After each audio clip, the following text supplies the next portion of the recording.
Now, as gunshots echo across the wind-swept, snow-covered reaches of the wild Northwest, Quaker puffed wheat and Quaker puffed rice, the breakfast cereals shot from guns, present Sergeant Preston of the Yukon.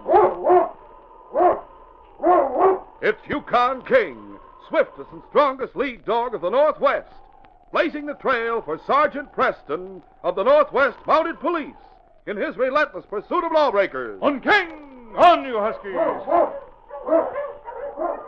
Gold discovered in the Yukon.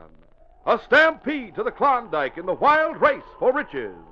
Back to the days of the gold rush. With Quaker puffed wheat and Quaker puffed rice, bringing you the adventures of Sergeant Preston and his wonder dog, Yukon King, as they meet the challenge of the Yukon.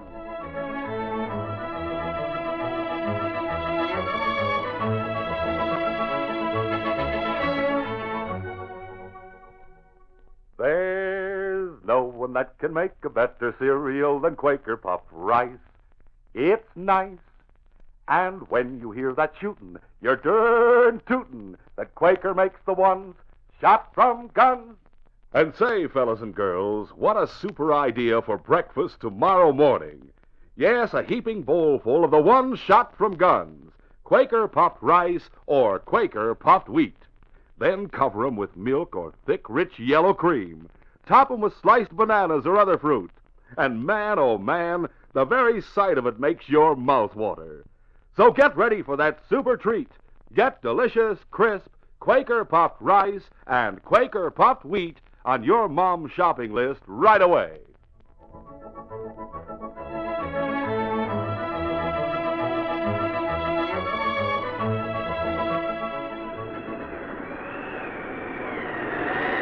Watch out! We're going to pile up!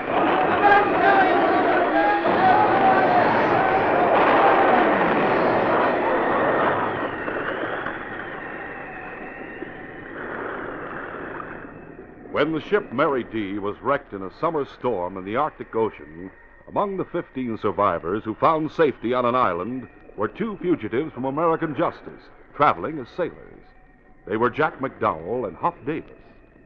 Unable to cope with the immediate situation, they joined their fellow seamen, all of whom had said prayers of thanksgiving for their deliverance.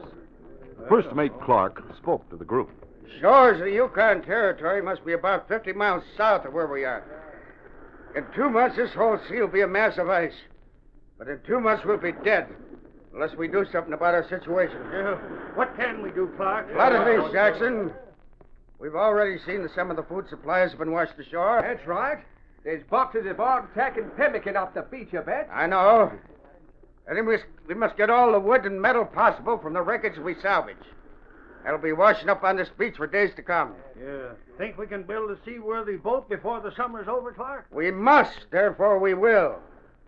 And we'll work every hour of the day, all of us. That means you, McDowell. And you too, Davis. Yeah. If you don't work, you don't leave with us. You're no good, either of you. Too bad they didn't try. Let's see here, you scurvy little Stop it, McDowell! That goes for the rest of you, too. Lay off, McDowell and Davis. When the ship was foundered, they weren't helping to save it. Right. I saw Davis in the captain's quarters going through his strong box. That's a filthy lie. You step out and I'll bash your head in. Come on. Davis, get back! Jackson, see that he does. Back, Davis. Lay off that stuff, Patty. I'm just saying what I saw. Maybe I did see Davis stealing from the captain's strongbox. That's something we'll take up after we reach the mainland. Right now, we've got to stick together. All of us.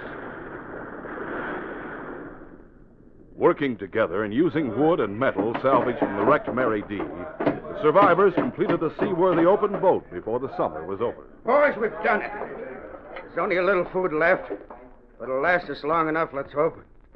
We'll set out for the mainland in the morning. Now get plenty of sleep. Late that night, while their toil-worn shipmates slept the sleep of exhaustion, Jack McDowell and Huff Davis crept silently to the spot where the food supplies were kept. They're dead to the world, Huff. But be careful. Hey, don't worry about me. Let's hurry. The 2 men moved a goodly part of the food supplies to the boat. In less than an hour's time, they entered the boat and rowed off into the Arctic Sea. Using the stars as their guide, they steered their course southward toward the Yukon shores.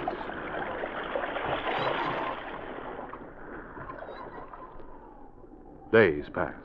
Guided by the sun and stars, the two crooks made their way to the shores of the Yukon Territory. 3 days later, the two men met two Indians crossing a marshy wasteland. The Indians, surprised, gave directions in sign language and shared some of their food with the derelicts.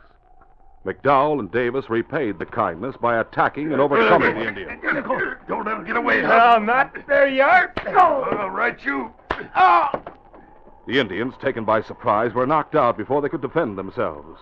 McDowell looked at the two of them as they lay on the ground. Don't kill them. They're in no shape to make trouble. We'll just tie them up and leave them. Some other Indians will probably pick them up later on. They haven't got much to eat in these sacks of theirs. Well, it gives us more than we had before. Yeah. Hey, you want some now? Yeah. You know, we ought to... Hey, Huff, you feel that? Yeah. It's snow.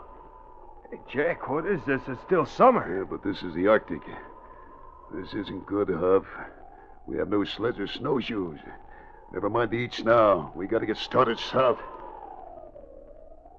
2 weeks passed. 2 weeks in which the early snows covered the ground north of the Klondike. Sergeant Preston and his sled and dogs, heading toward the Pelly River, approached the isolated cabin of Joe LaRoche.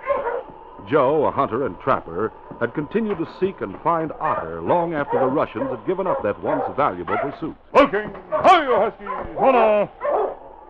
The Frenchman was standing in the doorway, waving his arms in happy salute as King rushed from the sled to give a happy greeting to the man. Oh, my friend King. Hello, you wonderful dog. King's glad to see you again, Joe. Oui. So am I. How are you? Oh, Sergeant, what a pleasure. How good to shake your hand once more. And how nice to pat the fur of an animal who is a friend instead of a quarry.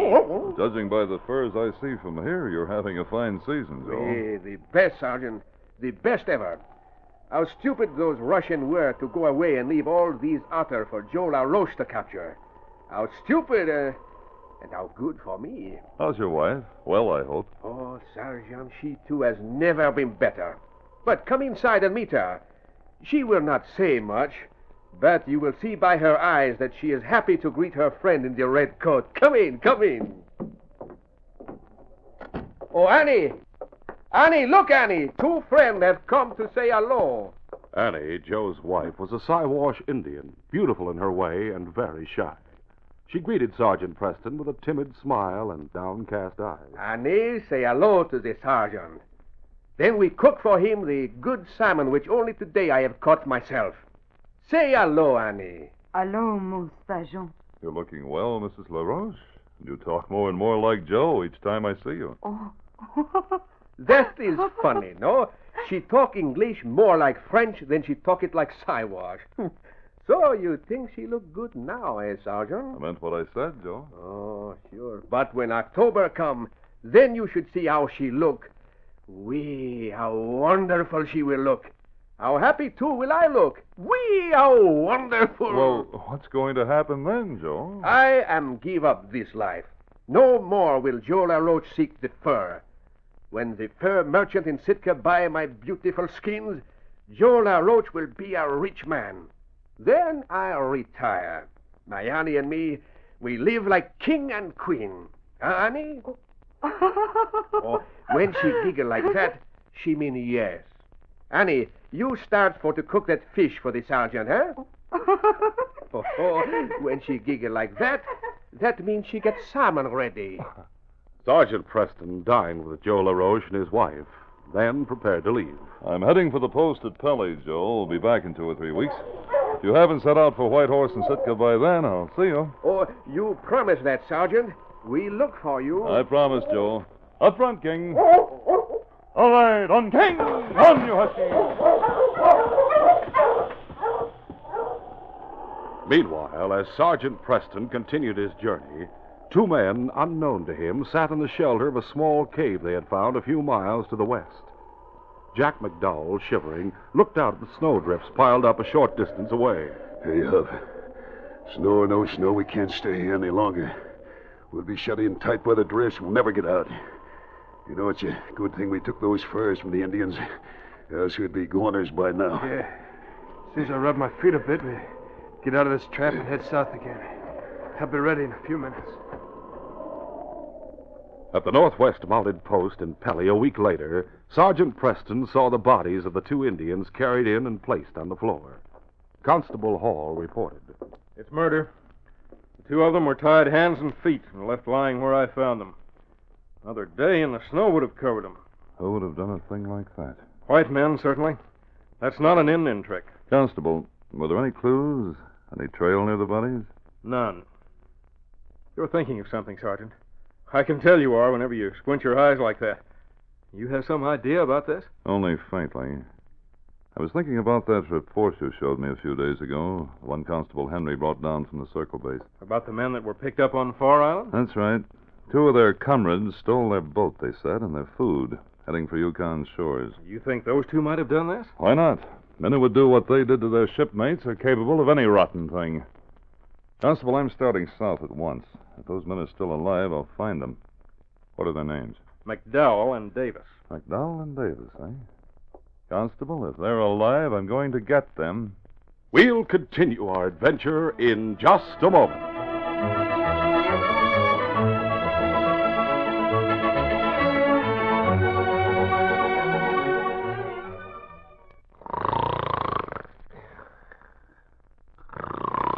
Hey, wake up! Come and get 'em! They're shot from guns! Hey, I was asleep. What's going on? Who's shooting up the place? Why, don't you Yukon lumberjacks know that's one of the best alarm clocks there is? But I heard gunshots. Yes, sir. For a real wake-up breakfast this morning, you're getting the swell-tasting cereal Shot from Guns. Huh? Take your choice of Quaker Popped Wheat or Quaker Popped Rice. You see, we load huge guns with choice sun-ripened premium grains of rice or wheat. Then they're exploded. Out come big, giant grains 8 times normal size. They're magnified, crispified, shot through and through with bang-up nut-like flavor, too. That's why Quaker Popped Rice and Quaker Popped Wheat are so good to eat. Well, doggone. And for breakfast, lunch, or supper, all you do is pour out a bowlful right from the package. No cooking. Just add milk or cream and top with your favorite fruit. Man, oh man, my appetite's waking up already. And what's more, Quaker Puffed Rice and Wheat are nourishing for you lumberjacks and all hard-working, hard-playing folks. They furnish added food values of restored natural grain amounts of vitamin B1, niacin, and iron. Say, I'll wake up pronto for this here Shot from Guns breakfast any day. And that's a tip for you fellas and girls, too. Start your day, every day, with a bang-up breakfast of delicious, crisp, Quaker Puffed Rice or Quaker Puffed Wheat.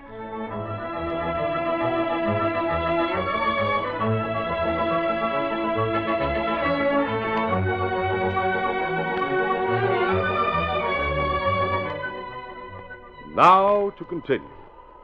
Joe LaRoche had packed his furs and readied the food supply he and his wife would need for their journey south to Whitehorse. It was now harnessing his team. Joe! Joe! At that moment, Joe's wife came to him. Annie, why do you come here like this? You will catch cold. Joe, you come. Men come. Me look outdoor. Me see men come. You look. You see men come. You see? Huh? Joe gazed in the direction of his wife's pointing finger. About a quarter of a mile away, he could see 2 men, their figures black against the virgin white background. Sacre, what is this? 2 men alone in such weather as this, without dog or sled. Joe, see. One fall. He fall all right. Annie, you go back to the cabin, make fire big. Cook fast some soup and meat. We. I go to these men who fall in snow. Henri, Jacques, all of you, we go after these men. Come on, you dogs. Come on. Joe LaRoche found Jack McDowell and Huff Davis and carried them back to his cabin. By some devilish miracle, they had survived a journey through snow and the terrible pangs of hunger. Joe and his wife revived the men, treating their numbed limbs and applying homemade medications. Then they fed them and gave them their beds in which to sleep. Annie, it's lucky we find them before it's too late. We must see that they live. So we stay here for day or week until they are better, no? You say, Joe, we stay. Oh, I know you say that, Annie. We make them better and strong, you bet. 5 days passed. 5 days in which the constant care shown by Joe and his wife brought McDowell and Davis from the door of death to a now very animated life. Oh, it's good to see you eat like that. Are you sure you haven't got anything to drink around here? Oh, I assure you, as I have done since you asked first yesterday, I have not. The wine I used to revive you was all I had. Wine? You hear that, Jack? Who likes wine? I assure you, messieurs, if it had not been for wine, you would not be alive to complain about it. Oh, I am sorry. I do not mean... shut up. Maybe I'll have some more to eat after all. Hey, Annie, give me some more of that meat. Annie, you stay there. Monsieur Davis, you will not speak to my wife like that. What? Look, I'll speak to that squaw any way I want. Pig of a dog, how dare you! You insult my wife! I have him. Slug him. McDowell threw his arms around Joe, holding him as Davis leaped from his chair. That's it, Jack. Hold him. Hold him while I get a hunk of firewood. No. Let go of I me! said slug him. He's breaking loose. This'll do it. Oh. McDowell stepped back and let Joe fall to the floor from the impact of a short piece of firewood. Look at him, out cold. For what you do to my Joe, I kill. Huh? Hey, Jax, he's got a gun. Give me that. Get out of here. Well, thanks, Huff. I didn't see her go for that gun. We'll leave them and take the furs. Joe said these furs are worth more than gold. We'll take them to Sitka and sell them. The buyers are in this time of the year. You heard Joe say that? Yeah, but maybe you don't know something, Jack. Huh? About trapping and about selling the skins. The Mounties give you a license to do that. It's something you got to pay for. Well, we'll get around that. I don't know much about furs, but I read where some trappers have agents to sell their stuff to the buyers. We're going to be agents for Joe LaRoche. Huh? You don't believe that, huh? You'll see when he comes to. A few minutes later, when Joe LaRoche revived, McDowell stood over him with pointed gun. Joe looked past the menacing revolver to where Annie lay in the corner, bound hand and foot. You monsters! What have you done to my wife? Nothing yet. We'll do plenty if you refuse to do what we say. Jack's talking the truth. We'll kill her. Unless... Unless what? Unless you write us a letter addressed to the Mounties saying we're your agents and that you've given us a furs to sell for you in Sitka. Messieurs, my wife is more dear to me than all the money in the world. Spare her, and I shall do as you say. Joe LaRoche wrote a letter addressed to Canadian authorities, naming the two men as his selling agents, but using on their instructions false names instead of their true ones.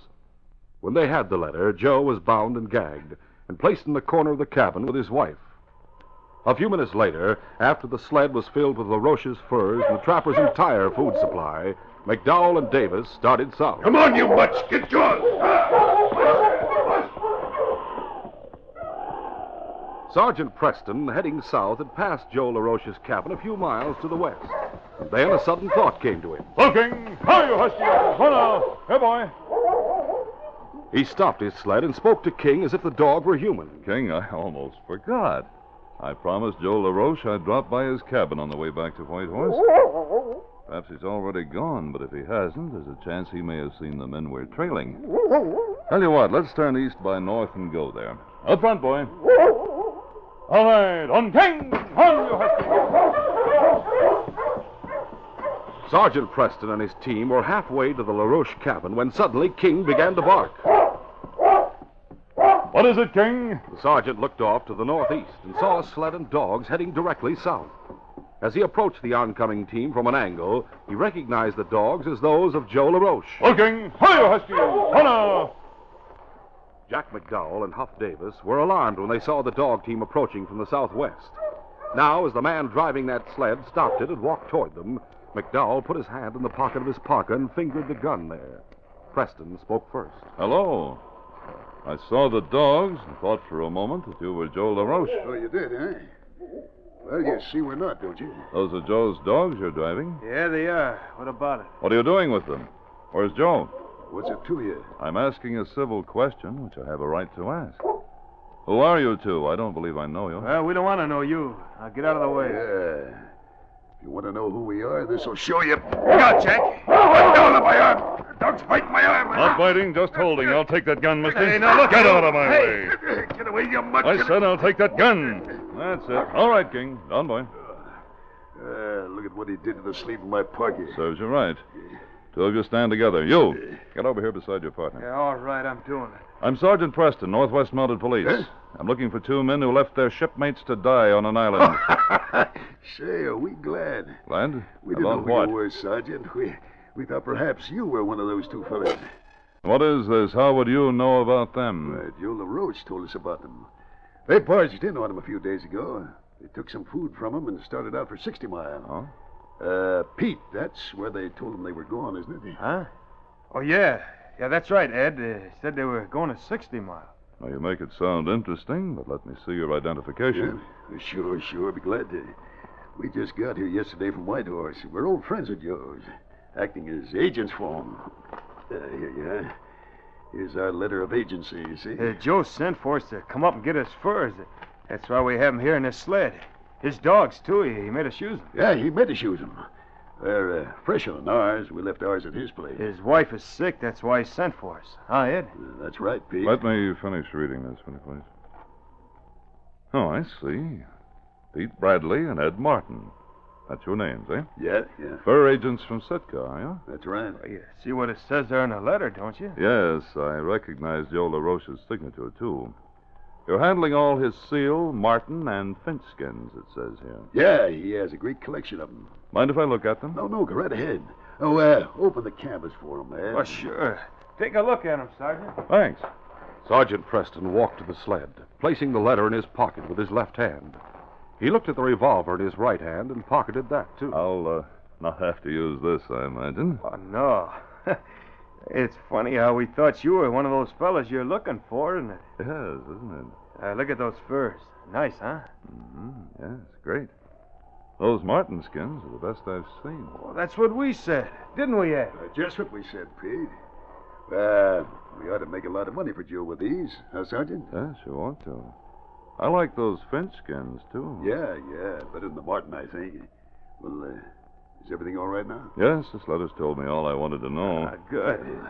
Let me have it back then, eh? And my gun? Here's the letter. Wait till I get the gun out of my pocket. Here you are. Well, thanks, Sergeant.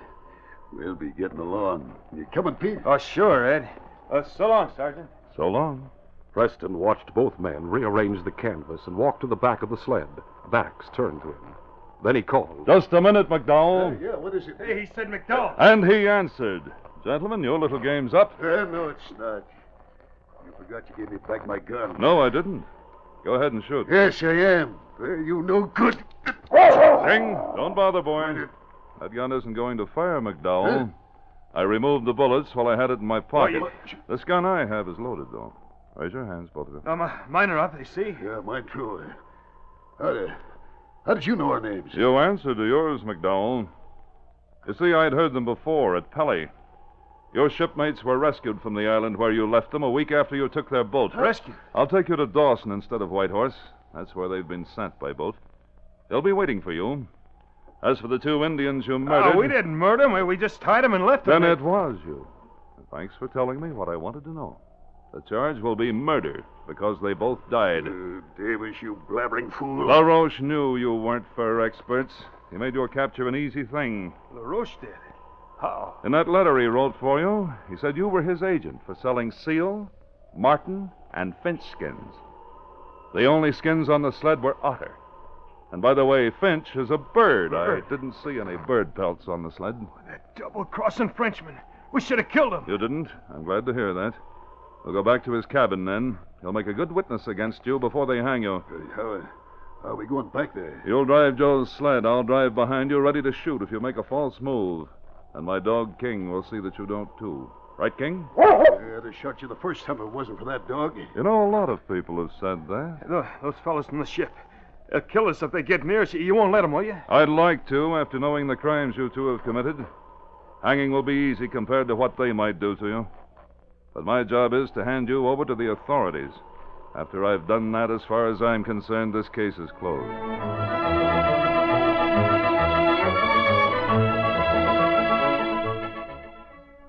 Sergeant Preston will return in just a moment with a word about our next exciting adventure. All aboard for your best buy. Yes, get aboard Quaker Puffed Wheat and Quaker Puffed Rice for your best cereal buy. All aboard for your best buy in flavor. Every trip from the bowl to the lip gives your family one spoonful after another of the toasty, nut-like flavor of good natural grain, the sun-ripened natural flavor that Mother Nature put into it. Those premium grains of wheat and rice are never coated with factory sweetening. As you mothers well know, some of your family like their cereal not so sweet, some like it ever so sweet. And here's the beauty of Quaker Puffed Rice and Quaker Puffed Wheat. Your family can sweeten them with sugar to suit their own special taste. To enjoy the bang-up, toasty flavor of the ones shot from guns. Yes, they're exploded up to 8 times normal size to make them extra crisp and tender. All aboard for your food value special. You're on the right track for nourishment, too, when you get Quaker Puffed Wheat and Quaker Puffed Rice, because they give your family extra food values of restored natural grain amounts of vitamin B1, niacin, and iron. So at your store tomorrow, reach for the big red and blue packages with the sealed inner lining that keeps them crisp as can be. That's the original, the one and only Quaker Puffed Wheat and Quaker Puffed Rice, for delightful breakfast treats the whole family enjoys.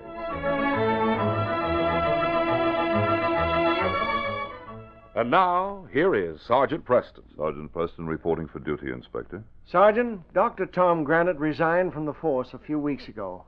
Now I've had word that he's committed a murder. Well, that's incredible, sir. Nevertheless, I must assign a man to bring him in. I don't envy the man who draws the assignment. The assignment is yours, Sergeant. If Tom Granite is guilty, he must be tried for murder. As Sergeant Preston begins the manhunt for his friend, he faces one of the most difficult assignments of his career. In spite of the testimony of eyewitnesses, Preston believes the former policeman is innocent. Be sure to hear this next exciting adventure.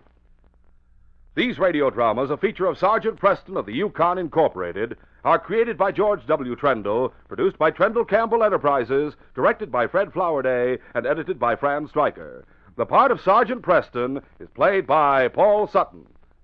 Sergeant Preston of the Yukon is brought to you every Tuesday and Thursday at this same time by Quaker Puffed Wheat and Quaker Puffed Rice, the breakfast cereal shot from guns.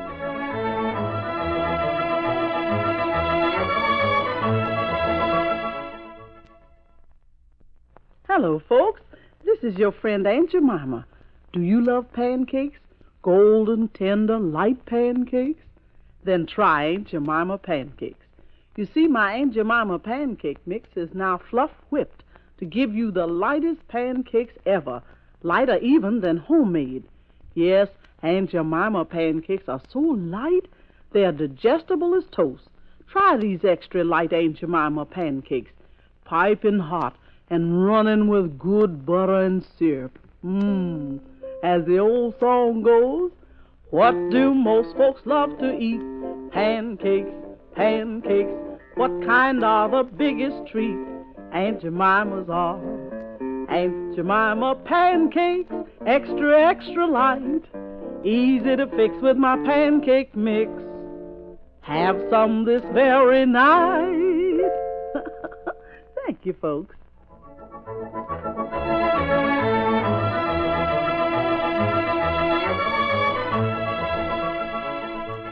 Listen tomorrow at this same time to The Green Hornet, brought to you by the drink that makes you feel fresh again, delicious Orange Crush. This is J. Michael wishing you goodbye, good luck, and good health from Quaker Puffed Wheat and Quaker Puffed Rice. So long. This is the Mutual Broadcasting System.